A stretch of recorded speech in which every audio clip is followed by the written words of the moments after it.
There we go. Good evening, everyone. Thank you very much for joining.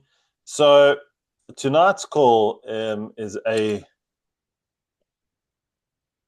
very useful call, particularly well for anyone, because as I was saying before we started, now this is obviously a recorded call, and as I mentioned, I've got a few apologies from some people. I've got some questions that they'd like asked, but this is this process of conveyancing and the legal side of a property purchase for a lot of people.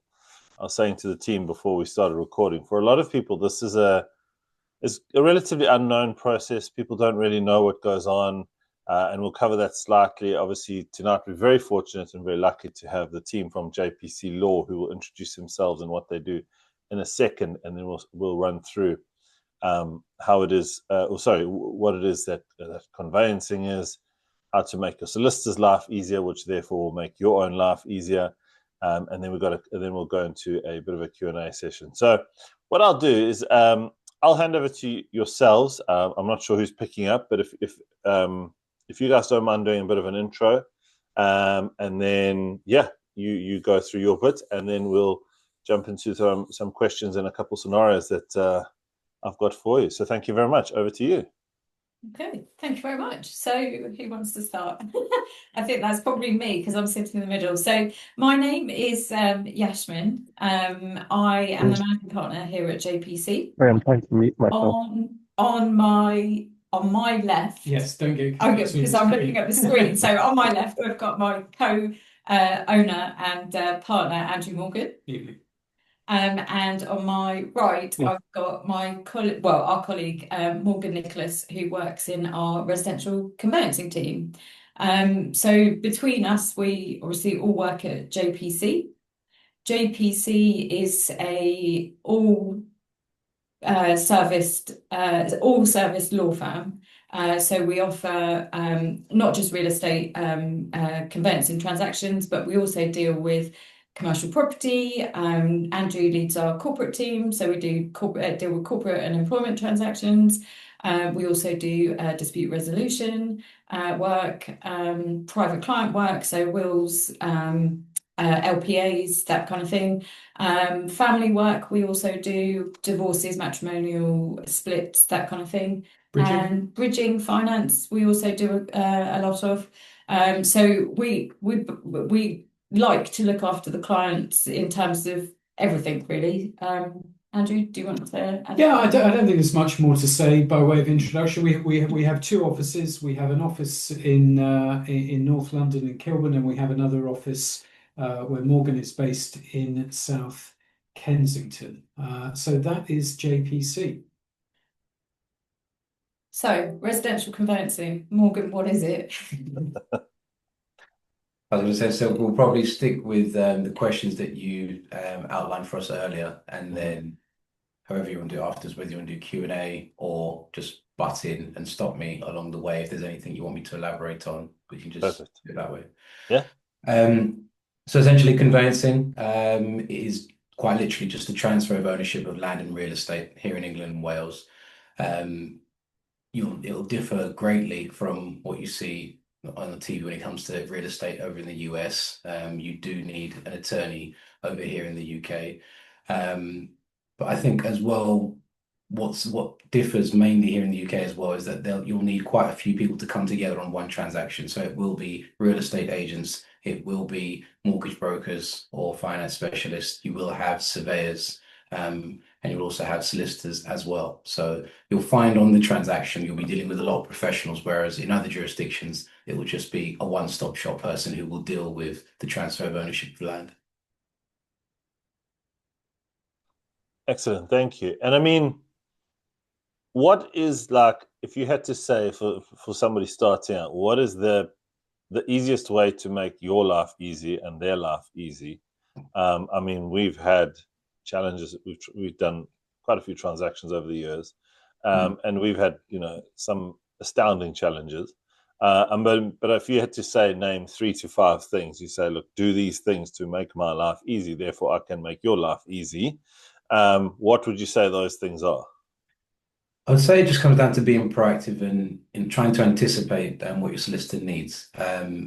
If you're again, if you definitely if you're a foreign investor, you need to be prepared. You need to have your compliance ready for your solicitor because I think we even spoke recently about not wanting to be honest, start a transaction unless we have the relevant compliance from the outset. So your proof of funds, ID documents, source of funding. Let's say you have funds coming in from a property portfolio or sales from other Yeah. properties, stocks and shares, for example. These are the things that we want to collate from the beginning so that we know just basically how long it will take for those funds to draw down. Are we happy with the source of those funds, how those funds have been collated, etc.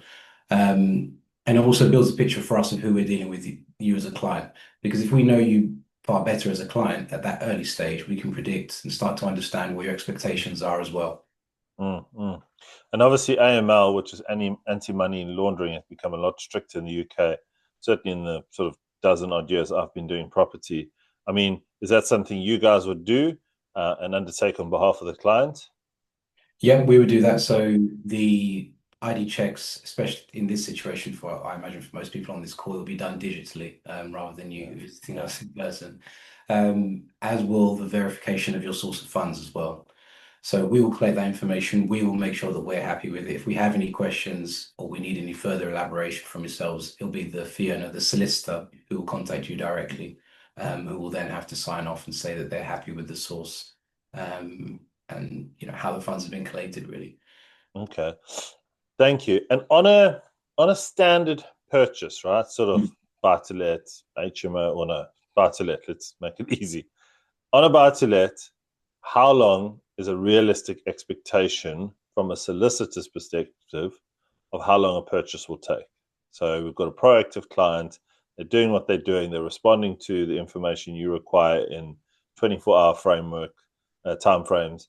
What is a ballpark? Obviously, what is a ballpark reasonable figure in terms of expectation of how long a transaction would take?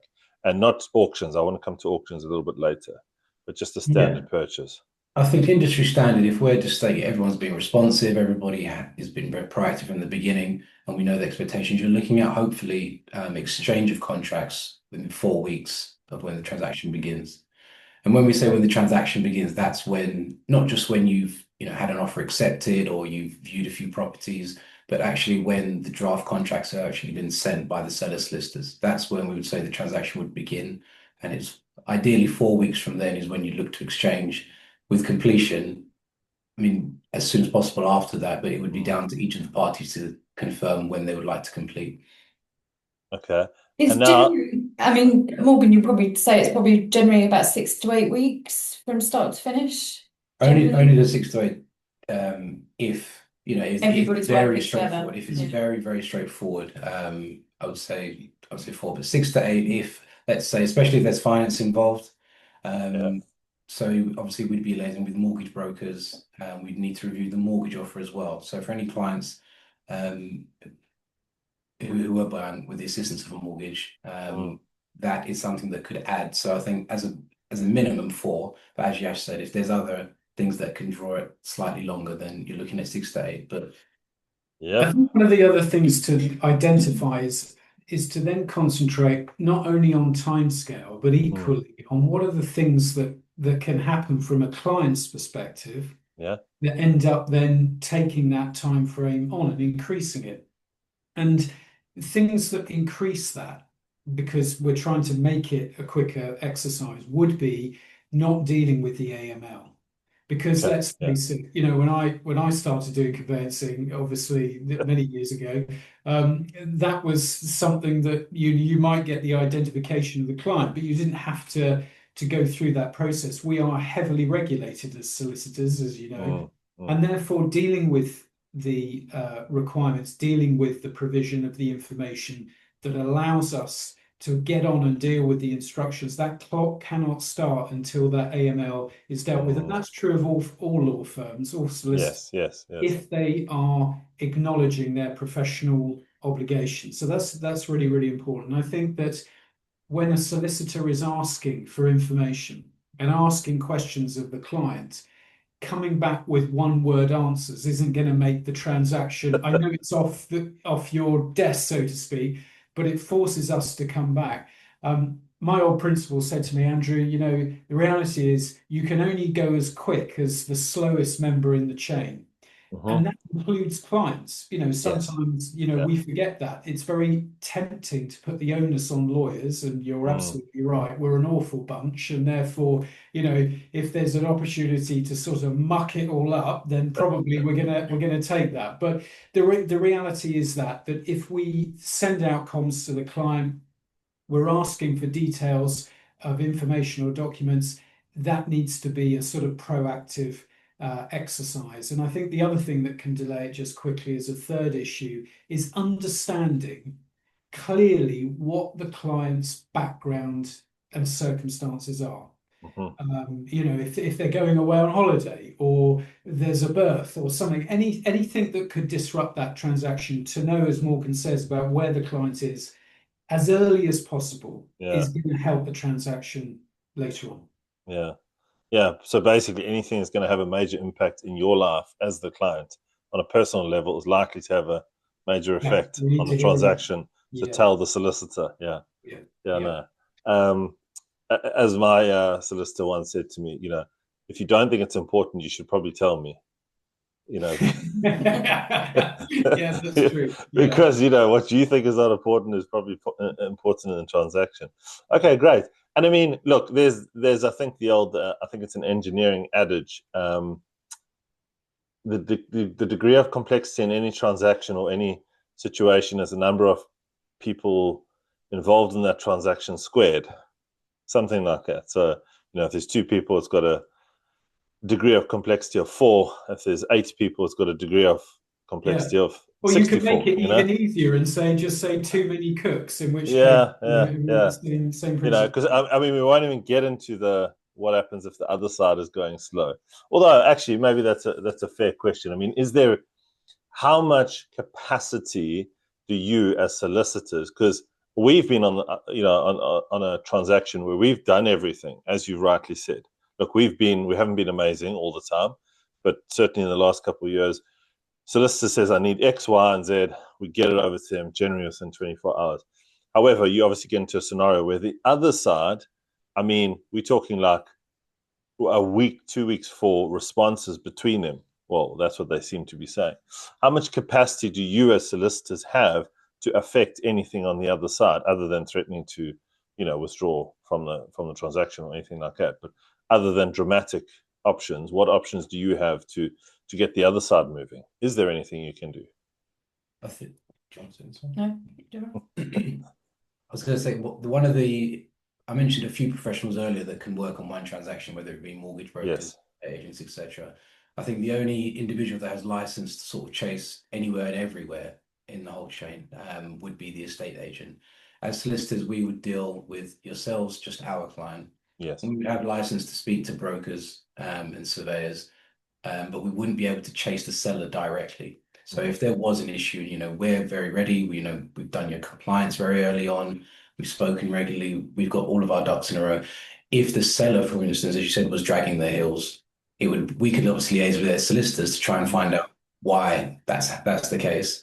But I would say the majority of transactions, there is an agent who has the liberty to contact the seller directly to find out exactly what's going on. And as Andrew said, you can only move as fast as the slowest person. So it may be that the surveyor has taken a while to conduct their survey, or there's an issue with the lending, but if it is an issue with the seller, I think we wouldn't have much more remit than to contact their solicitors to find out what's going on, ask them to contact their client and chase them, and vice versa. If our clients were the reason why it was moving quite slowly, the seller solicitors couldn't contact you directly. They would have to channel that through us.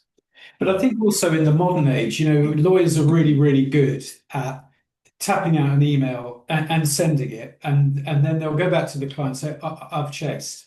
I've done my bit. Well, you haven't really chased, have you? Because the reality is the only way that you really can chase efficiently and effectively is just pick up the phone. Yeah. Same way that you as a client, I mean, you can do an email, but once you've done the email, what do you do? The Yeah. most effective and quickest route to unblock the problem is just to get on the phone.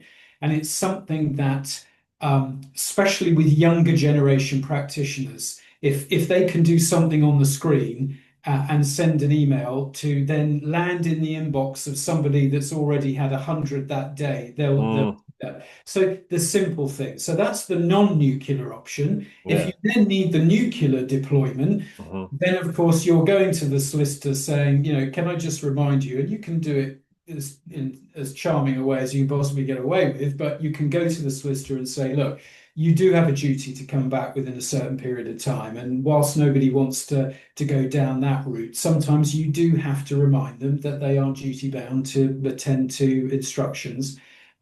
Because let's face it, time is money, right? And it's the money of the client, and the client is paying for a service. And sometimes they want that nuclear option deployed. So we do that. I heard you doing a similar thing today, actually.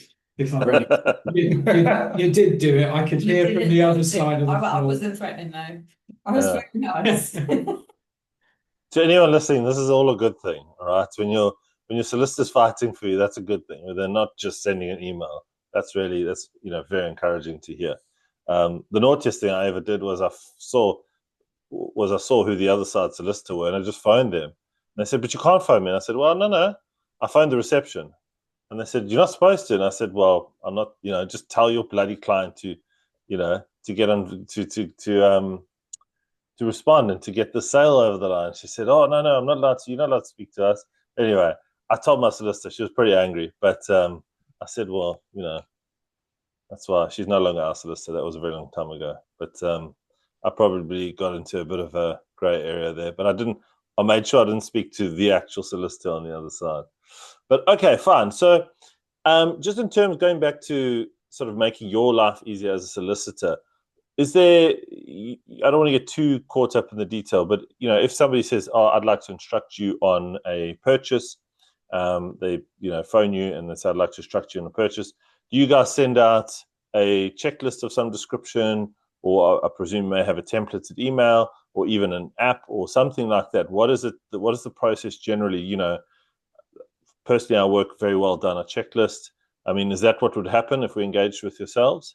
You'd send out something to say, "Right, let's get these things moving." Yeah, we'd send out our client engagement letters, which each buyer would have to then sign and return to make sure they're happy with the terms and conditions of our work.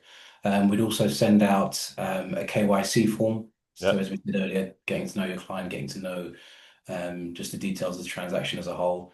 And we'd also send out a stamp duty form as well to confirm the tax making you aware of the tax that you'd have to pay on completion, obviously. So within all of those documents, we would detail what you need to send back, what's purely just for your information, and as well, we make it clear what compliance we would need. So as I said earlier, the majority of our checks, if not all, are done digitally. So we would send the link to that digital service so that the clients could upload their ID documents, upload their proof of funds, etc. So all of that would be clear from the outset, because as we said, we don't want to progress a transaction if we don't have that already. But if you're looking for steer, Justin, in terms of leading a client forward, you're absolutely right. You're alluding to the management of the client's instructions, and that's very, very important. A purchase and a sale they deal with different criteria, of course, because the transactions are ultimately different.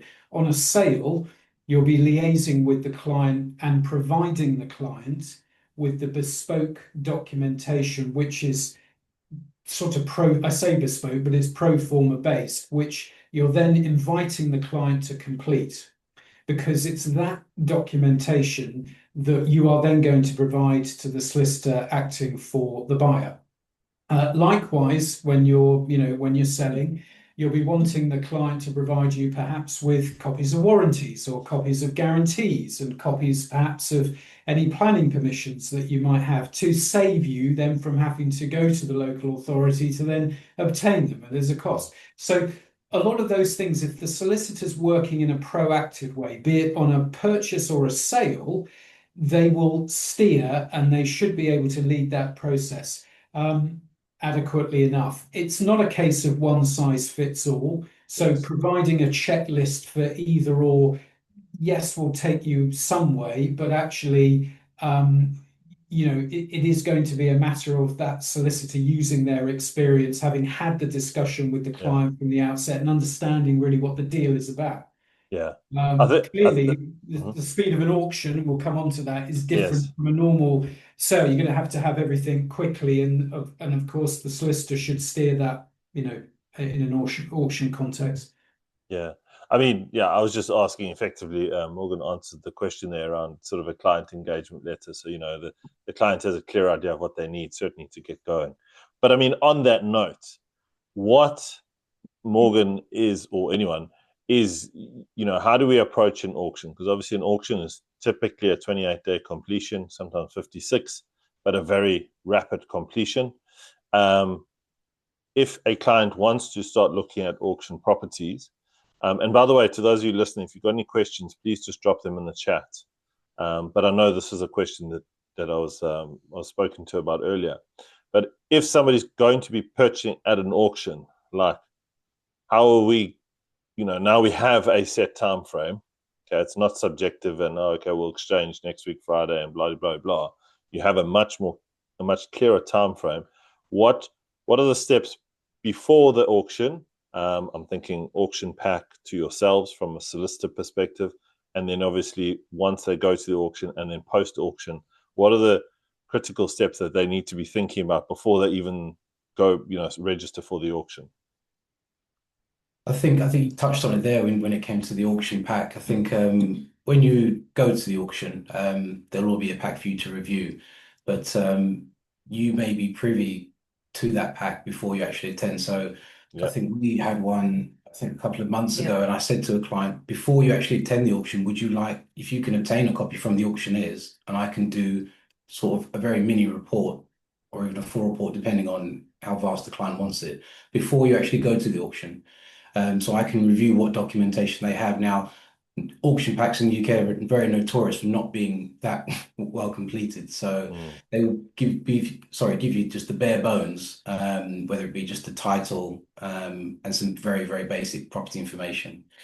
So, But it's important, I mean, especially if it's a leasehold property, for example, it's important to understand what exactly you're buying, because we've had in the past clients that have bought at auction without realizing that the lease that they've purchased is actually 50 years unexpired, as opposed to 150 years expired. So the different, they come away thinking, oh, it's an absolute bargain, but actually because it's dropped below the 80 years, it's actually super expensive to then extend the lease because nobody wants to touch it. So it's super important, I think, which a lot of people don't do, and they miss the step, is to get your solicitor to report on the title before you go to auction, so you're completely clear as to what the hammer's going down on. Yeah, and then obviously having the finance lined up. Correct. Yeah. Pre-auction, or I presume you wouldn't want to. They'd be engaging with you, ideally, a few weeks before the auction at a minimum, so you can do KYC and that sort of thing. KYC, by the way, if anyone doesn't know, is literally know your customer. It's a legal requirement. But I mean, at what time frame before the auction would you want them to start engaging with you? A couple of weeks. I mean, you generally know if you're interested in a lot at auction, much before the auction date. So as soon as possible. Particularly if you're buying a lease in a block, or it's a little bit more complicated in terms of the title, so we can provide some advice as to the title structure, because it may be that what you're purchasing, if it is leasehold, it's got different tiers. So you've got a freehold head lease, and you've got the lease that you're purchasing. It may be that there's a management company, and the flat comes either with a share of the freehold, or it doesn't have a share of freehold. So those kind of things we can pick up. The sooner we can pick up, the sooner you're armed with what then you go in terms of a guide. The guide price is the guide price, but what you then feel comfortable in terms of your range at auction. Yeah, yeah. And I mean, in this scenario, it's I know what the scenario is. I'm not going to mention the client's name at this point. They can, but basically, it's 4 flats on a freehold. So ideally, obviously, you'd want to title split those. Is that something you'd want to do on the auction purchase or post completion as a separate process, if that makes sense? So what, the leases are not granted already? No, you just wouldn't have time to do that pre-auction, and you're effectively purchasing. Well, you don't have title. Nobody's got title to put those leases in place. So you would have to do that post completion. Post completion, unless we can do it in 28 days. Again, it depends on your financing and what the conditions of finance are. Is it to have those leases in place on completion? Then that's a different conversation with the seller and the landlord. Okay. So, but the takeaway here, the big takeaway is give you guys time to investigate that, particularly if there's slight complexity in the deal, particularly if it's an auction. At least sort of a month, 6 weeks before the auction, start engaging, start to go through those motions with you. Is that a fair comment? Yeah, I would say so. Yeah, as soon as possible. Because I think some clients, their KYC and their compliance may be relatively more straightforward than others. So you may not need 6 weeks, but I think as soon as possible, if you know you want to go to auction, get in contact with us and try and get us a copy of the auction pack so that we can review it. There are clients who, they're very experienced at auction or they know the area, and they may decide to press ahead at auction without having a report done beforehand. We obviously don't advise that. No. But I've had it before, certainly, where I've had clients that would just like to plow ahead and simply ask us to take them from auction to completion. The trouble with that is, as we said earlier, after the hammer's gone down, we've exchanged, and you're legally bound to buy those 4 weeks later. So anything that crops up in between, then once we now have a copy of the auction pack and we have seen the title, we're now at times running around trying to report to you on or trying to underline with the seller solicitors prior to completion, so that we don't have any issues when we go to register you after completion. I mean, the earlier you start the conversation in terms of the ultimate intention, the better, because obviously Morgan had 6 auction purchases, and the client thought they were doing something because the finance was set in a certain way. But if they'd actually had the conversation with Morgan 2 weeks prior, we could have set it up differently when it went to auction. So we just need to understand what ultimately the intention is. It to do the leases, have a conversation with us so we can work with you to set the strategy. But not just work with you, but work with obviously the finance. So we can get that lined up, because that turned out to be quite expensive, didn't it? Because it was like the auction and then sub-sales, because the finance had to be in a certain way. So And I think as well, now that we've touched on finance as well, if any clients are buying with bridging, give us the details of that very early on. Make your financier aware of the time frame that you're working with. Because once, as I said, once the hammer goes down, the clock is really, really ticking. And unless you're extremely lucky, which we were in that case, you probably won't get an extension. The centre's not obliged to give you an extension. So you really do have to have all your ducks in order. And if you are contemplating bridging, that's the conversation to have before you go to auction. Have your bridging, at least a decision in principle, lined up already with your broker prior to going to the auction. Because at the time of auction, when the hammer goes down, you're legally bound to buy those 4 weeks later. Would you say it's a fair comment? Because I think one of the traps that, certainly from a sort of coaching side, client-facing side, I see, is people kind of have almost an unrealistic expectation that, all purchasers are the same. Solicitors just do what they do. So, they'll know what to do. And you kind of get, I'm guessing this happens all the time, a shortfall of information, in I don't know, a number of cases. But I think my question is it a fair comment to say, just tell your solicitor what you want to do, give them a little bit more time, like just be fair on them. Who likes working under pressure? People say they do, they don't.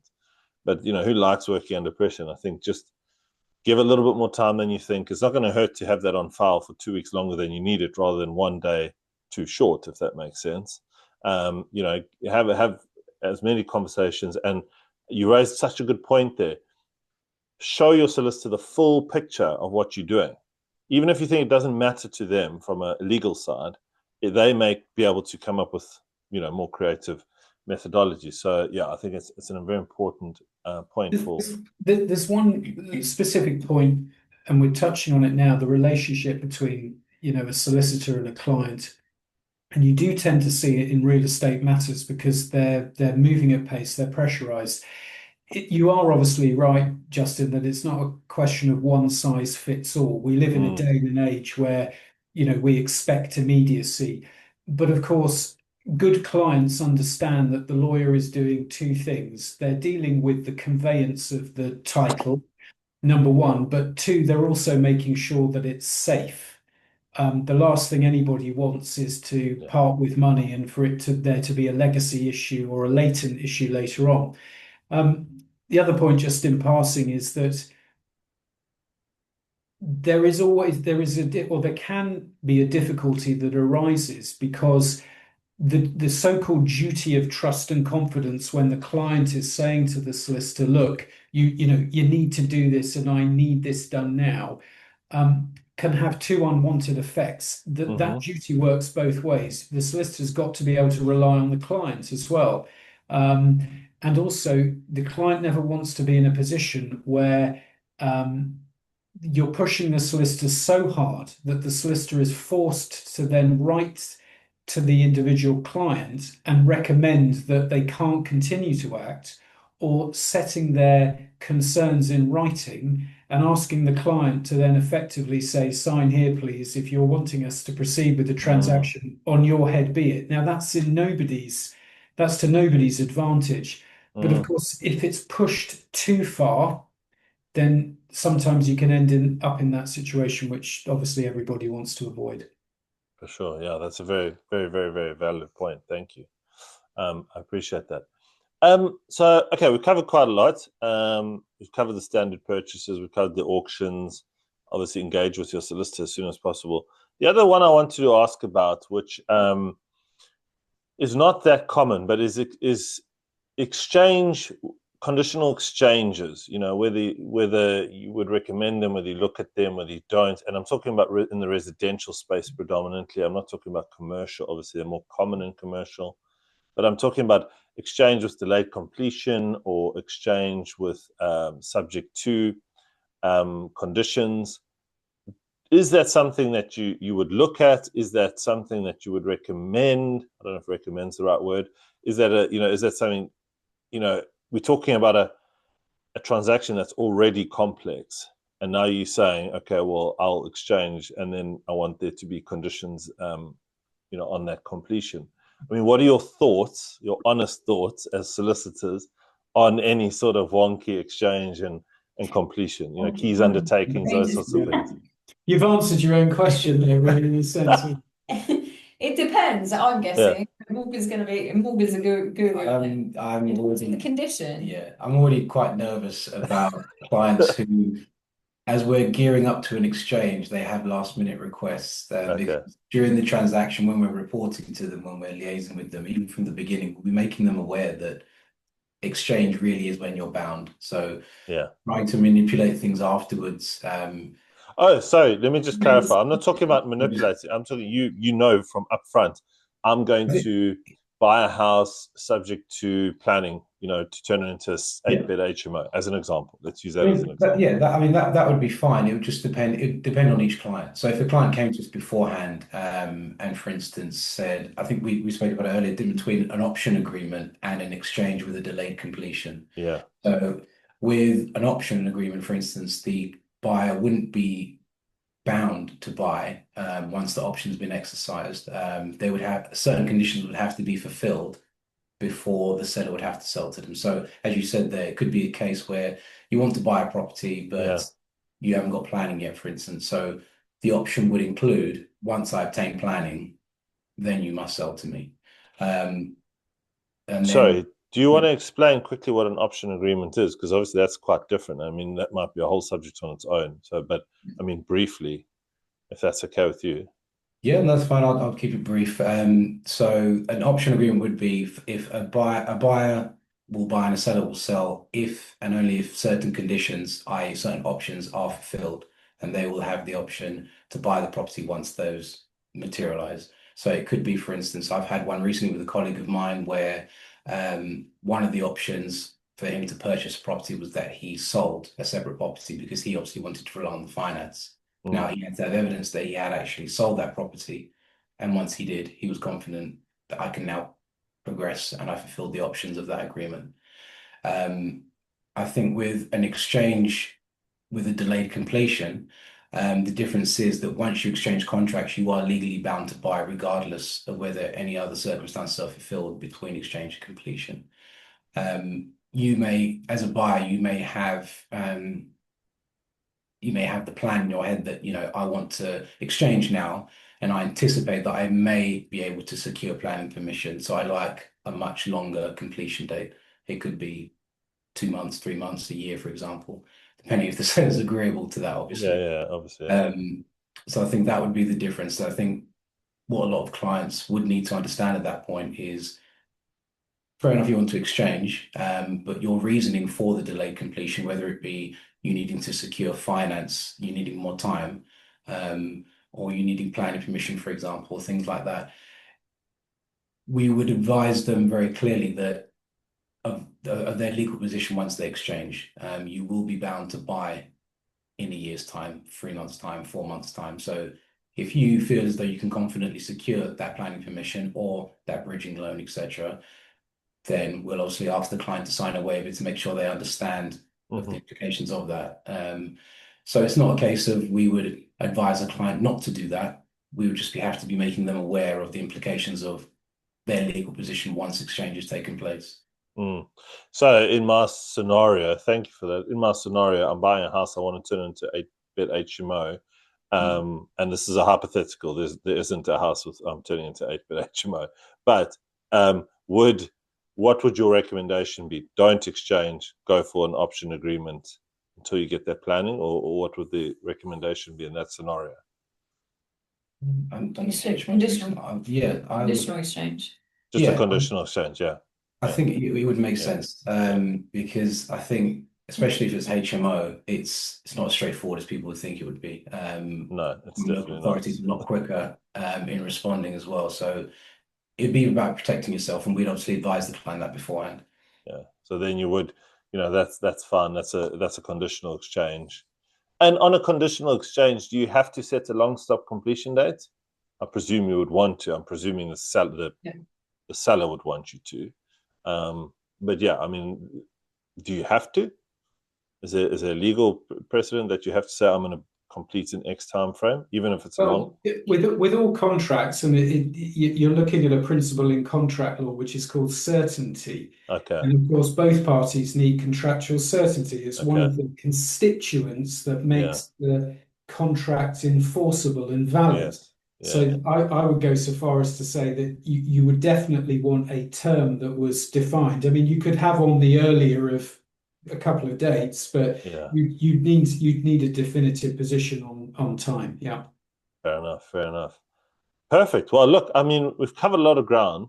And yeah, I don't want to get people too excited and too sort of mind blown. I think we have covered all of the points that are, I think we've covered. And I'd like to say thank you for your time. So anyone got any questions? They can either type it in or unmute yourself and wave and stick your hand up. Is there stick your hand up? Yeah. Has anyone got any questions with regards to the conveyancing process, the legal side of the purchase that they'd like to ask? No, we've covered everything.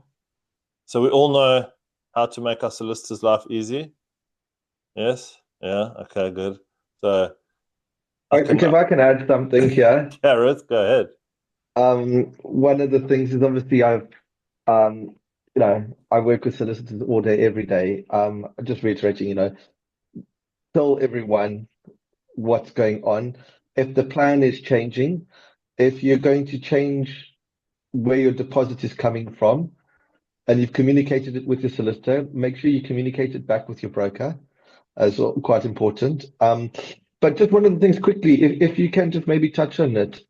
Most people are buying through limited companies these days, and I know Yaz and Andrew, I was with you week before last, just talking about why you need to have a an ILA, independent legal advice. Can you just maybe explain what that is and why you need it? We get asked that a lot from people. What is an ILA and why is it needed? Can you? Shall I take it from Yeah. I can address it. Morgan will probably give you a much better answer from a conveyancing perspective. But let's take an example of a limited company, as you say, and it's buying real estate, and the bank comes along and says, "Yep, we'll advance funds to lend." But the funds have to be secured not just in terms of a charge over the target property, but the bank is also asking the client, and I have a situation like this on my desk at the moment, to personally guarantee the money that's being advanced to the company. That can be for all sorts of reasons. We don't need to get into that. That's very much the bank's call, but the bank asked for this. So why do we need independent legal advice or an ILA? Well, the company is a person in its own right, and it stands independently of the board of directors. It stands independently of the shareholders that own the company. So the company, the person in its own right, is the borrower for the purposes of the transaction. The directors may be asked to give a personal guarantee. Those directors may very well be the shareholders as well. So there may be two in the same. Now, in that circumstance, the solicitor that's acting for the company as the borrower is unable to provide independent legal advice to the parties that are providing the guarantee. Okay, and there's significant case law which requires the individuals who are giving the guarantees to be advised independently of the solicitor who is already instructed to act for the company. So they have to go away, find a new solicitor, and obtain that independent legal advice because they are providing a guarantee. The solicitor who's already acting for the company would be conflicted. And one of the professional obligations on our part as lawyers is to avoid conflicts of interest and also to avoid potential conflicts of interest. So the banks will always require those parties that are providing guarantees, for example, to obtain independent advice because they don't want the guarantee, again, for example, to be unenforceable. And if you don't have the ILA, you very much run the risk of that guarantee being unenforceable. Do you want to? No, that's all I was going to say on that. But Gareth mentioned, not about ILAs, sorry. Gareth mentioned about where the deposit's coming from. And I just wrote it down, a gift or we were talking about this at lunchtime, weren't we? We were. Whilst you're the client, if you're receiving money from someone else to fund the purchase or someone's giving you a gift, one of the other things that we need to do, obviously it goes back to source of funds, we would have to pay AML and KYC the giftor as well. So that's something to bear in mind because right before exchange, sometimes we get clients that say, oh, actually, I can't find the money or my finance is broken down. So mum and dad or someone else is gifting me the money. At that point, we would obviously need to start the KYC and AML procedures on the giftor. So sometimes that can delay things. So whoever you're instructing would need to know where all of the money is coming from to purchase. Okay, and it's the same obviously if that's an investor, if you are, and obviously lending to one side, because I know that will create its own world of pain on the investor on the finance side, but from a legal perspective, you need to do KYC, etc., and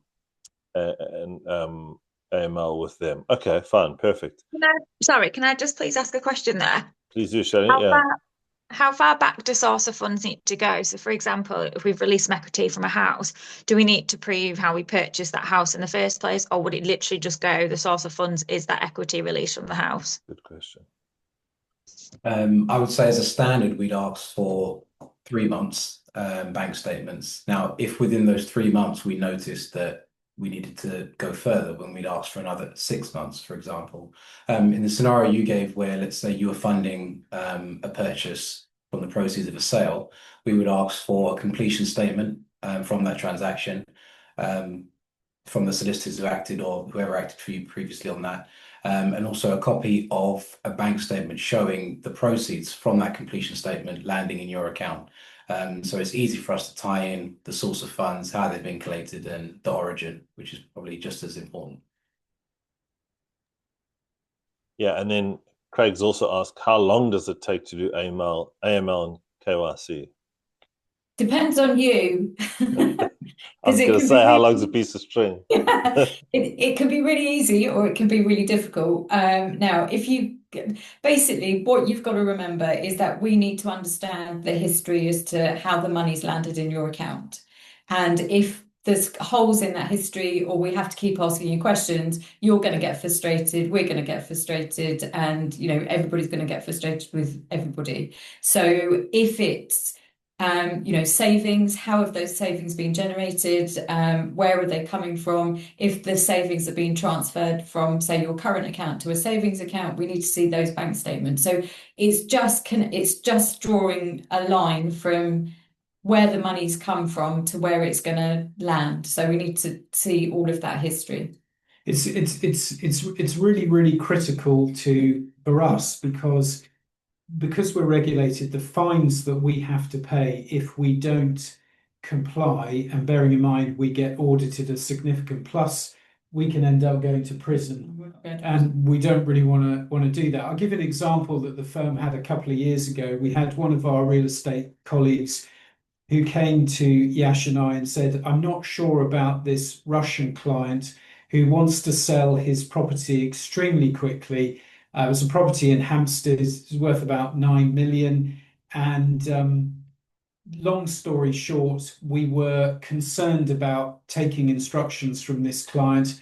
When we built a picture of this client as part of the AML investigations, we found 2 pictures of this client. One of the client at a dinner with Vladimir Putin, and the other that was a picture of his oil refinery that he owned, which looked like a satellite image, and there were these long lines, and on the top of these what looked like buildings was the letter Z.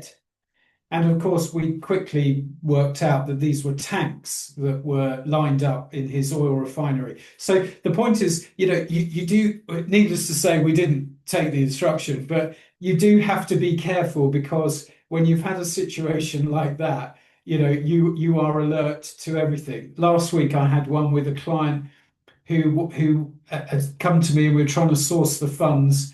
And it turned out that the money had been generated, he said, from agricultural farming. This is in Afghanistan. And it came from poppy production with a roaring heroin trade that the family had benefited from, and then ended up buying 10 prime real estate properties in London. So the point being that, if it's a crazy scenario and it can happen, lawyers are probably going to see it. Yeah. Yeah, I mean, not as tasty as those, although from a story perspective, we once had an investor, lend us some money many, many years ago, and his was a gift from his father 10 years previous to that in another country. And my God, the rigmarole to get what was not a lot of money, eventually we just went for a different form of lending and let that take place. But yeah, I mean, it was, and I get it, I understand it, but it was, we had to go back 10 years and figure out how the hell do you, nobody has 10 records from 10 years ago. So yeah, but it was all very legal in that, but it was quite an endeavor to get through. I'm very conscious of time, and you guys have covered a lot of ground. I do want to ask, and this is this is actually a bit of something, from my side. What are your thoughts from a legal perspective, because obviously we're looking at this from a tax efficiency perspective, but about purchasing companies rather than property. So a real estate company which has several properties or one big property in it or whatever the case may be, is that quite a lot more in terms of the purchase process? Are we then stepping into a whole different? Because That's you. that's probably Andrew. I mean, what are your guys' thoughts on that? The nature of the transactions, firstly, are very different. Yes, let's take a buying scenario, because that's probably the best one to look.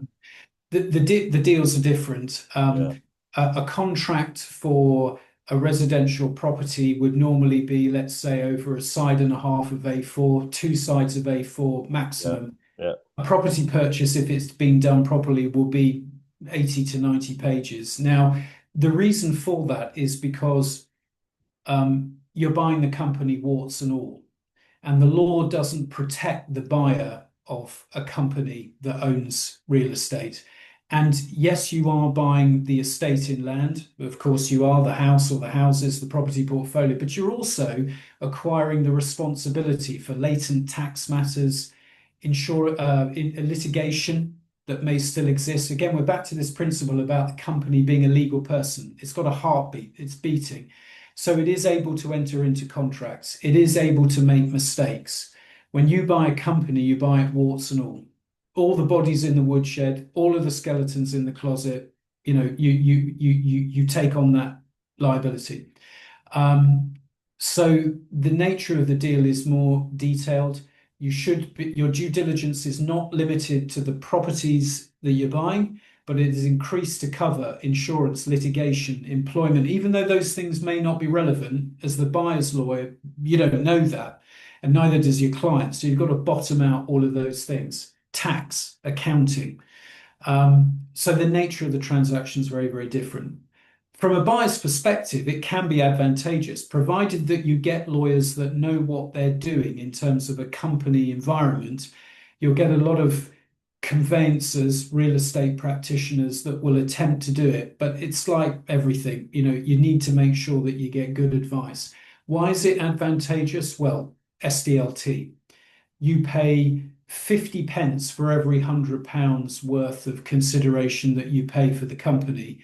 So the tax saving when you buy the company that owns the properties is sometimes enormous, when we're talking tens of thousands of pounds. So on the one hand, it can be very difficult in terms of the amount of work that there is to carry out. We're usually talking about an eight-week turnaround. The level of documentation is greater, but the rewards financially are that you pay less tax, and also if you buy the company, you're likely to find that company can get credit. And that's a very, very important thing, because it's a living and breathing institution. And so the longer it's been in existence for, the more likely you are to get an independent party that can go and borrow. That's a very good point. Thank you. I know that everyone on this call is now like, shh. They're like, what about this? What about that? So I think final question is from Craig, and he's just asking about title splits, what's involved and what's the process. Are you happy to cover that? And if we overrun by a few minutes, is that okay? I mean, just an overview. Obviously, it's When you say title splits, you mean as in you buy a piece of land and you like to divide it? Yeah. Well, let's say yeah. The process, or how difficult it can be, or just how long it can take, or Craig? Yeah, I was going to say just a little bit of information about like the background, what's involved in it, type thing in that process. Is there any pitfalls, any sort of I don't know, difficulties in that? It's more from like an information point of view. Yeah. I think. I mean, it's quite complicated in terms of splitting title, because if you're splitting title, you need to make sure that you don't end up with anything that's landlocked, any ransom strips and things like that. So lender. And also whether the lender will lend against what you're proposing to do or what you'll end up with. So it's more complicated. It takes a lot more thinking and thought process in terms of what you're doing. So you can do it laterally, so you can split it off into different titles. So you've got one plot and you split it off into different titles, or you can then build on top of that. So you can build different layers of leasehold. So it just depends on what you want to achieve, where you want the value to stay. Because, for example, you might buy a freehold plot, split it off into leases if you've got a building in there and you're going to put four leases on there. But the question then is, and you'd have to have a question, you'd have to have a conversation as to where you want the value. Do you want the value in the freehold to remain, or do you want the value stripped of the freehold? The answer to that question will determine how long your leases are granted for. So it'll either be 4 999-year leases, in which case you're stripping the value out of the freehold, or it will be for a 99-year lease and the value is retained in the freehold, because ultimately you'll get from the lease extension. So it's a conversation as to what you're trying to achieve in combination with what finance you've got, and then we can then piece together the jigsaw, if that makes sense. So we need to go backwards to be able to then work out how the title should be split. Okay. Thank you. Sorry, just two last things just before we go. One is more of a statement. We often say in insurance, the cheapest insurance policy becomes the most expensive when you go to claim and it doesn't pay out. I often use this adage with solicitors. You can always find cheaper, but bearing in mind this is an investment, you're investing for the long term. Sometimes spending a little bit more upfront and having the right solicitor working on the case saves you a hell of a lot of money in the long term of owning that property. So that's just something to bear in mind when you're dealing with this. JPC, the solicitors are all solicitors, not just conveyancers, as far as I'm aware. As in Andrew, correct? That's correct. Yeah. So that's just one of the things just to bear in mind, okay, is that you're investing for the long term. Pay that little bit extra and get the right advice up front. The last thing I want to just say and ask is just more for an opinion more than anything. We saw some interesting news today from Kevin Badenoch about the Tories coming out and saying they want to have zero stamp duty. Is that a telltale sign that stamp duty is going to change next month in the budget? No, I think it's a desperate sign. I'm not sure that it's a telltale sign, but I mean, I think if you were the Tory party, you probably love that, because it's going to strike at the heart of, a lot of people. I mean, is it realistic? Probably not. I mean, how can one go from holes in the public finances to between 20 and 40 billion and then stop taking the cash flow that SDLT provides the economy month to month? Is it realistic? I can't see how it's realistic. It just seems like a desperate ploy. But maybe something that we don't. But I would be very surprised if I would, from a mortgage perspective, I'd love it if there was no stamp duty, because there have been lots of people. But this is one of the things that I've been saying to a lot of people. Now's the time to buy over the next few years, because there's deals to be done. Because when new governments start to come in, and a year out, when everyone's bringing up their manifestos and saying they're going to change things around and reduce things, a lot more investors might come into the market and might push up prices. So, in my opinion, it's a good time to buy over the next few years while there is a lot of market uncertainty and people are sitting on the fence. So that's just my own personal thoughts. Absolutely. Thanks. Well, look, we are almost bang on time. Actually, we are 1 hour in.